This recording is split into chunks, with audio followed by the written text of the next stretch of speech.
Hi, സാധാരണ organic chemistry reaction നമ്മൾ by product പഠിക്കാറില്ല. പക്ഷേ 5 കേസുകൾ വളരെ ഇമ്പോർട്ടൻ്റ് ആണ്. ഒന്ന്, ഹോഫ്മാൻ ബ്രോമൈഡ് ഡീഗ്രഡേഷൻ റിയാക്ഷൻ. ഇവിടെ നിങ്ങൾ ബൈ പ്രൊഡക്റ്റ് മാത്രമല്ല ബാലൻസ്ഡ് ഇക്വേഷൻ തന്നെ അറിഞ്ഞിരിക്കണം.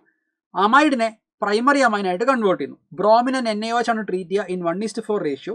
ബൈ പ്രൊഡക്റ്റായി 2 unit NaBr, 1 Na2CO3 and 2 H2O കിട്ടുന്നുള്ള കാര്യം നമ്മൾ അറിഞ്ഞിരിക്കണം. രണ്ടാമത്തതും അമൈൻസ് ചാപ്റ്ററിൽ തന്നെയാണ് കാർബൈലമൈൻ റിയാക്ഷൻ. പ്രൈമറി അമൈനെ കാർബൈൽ അമൈനായി മാറ്റുന്നു. ക്ലോറോഫോമും KOHും ട്രീറ്റ് ചെയ്യുക 1:3 റേഷ്യോയിലാണ്. 3 യൂണിറ്റ് KCയിലും 3 യൂണിറ്റ് H2Oയും ബൈ പ്രൊഡക്റ്റായി കിട്ടുന്നുണ്ട് എന്നുള്ള കാര്യം അറിയണം. അടുത്തത് ക്യുമീൻ പ്രോസസ്സാണ്. ക്യുമീനെ നമ്മൾ ആദ്യമേ ഓക്സിനായിട്ടും ഫോളോഡ് ബൈ ഹൈഡ്രോളിസിസ് ചെയ്യുന്ന സമയത്ത് മെയിൻ പ്രൊഡക്റ്റായി ഫീനോൾ കിട്ടുന്നു. ബൈ പ്രൊഡക്റ്റ് അസറ്റോൺ ആണെന്നുള്ള കാര്യം അറിയണം. 4, ഡാർസൺ റിയാക്ഷൻ. ആൽക്കഹോളിനെ ആൽക്കൈൽ ഹലൈഡാക്കി മാറ്റാനുള്ള ബെസ്റ്റ് മെത്തേഡ് തൈനൈൽ ക്ലോറൈഡുമായിട്ടുള്ള റിയാക്ഷനാണ്. ഈ റിയാക്ഷൻ്റെ പേര് ഡാർസൺ റിയാക്ഷൻ എന്നാണ്. ബൈ പ്രൊഡക്റ്റായി HClലും SO2 ഉണ്ടാകുന്നു. രണ്ടുപേരും ഗ്യാസുകളായതുകൊണ്ട് അവർ ഇവോൾവ് ചെയ്തു പോകും. You will get the alkyl halide without any purification. Last and final, Kolbe's electrolysis.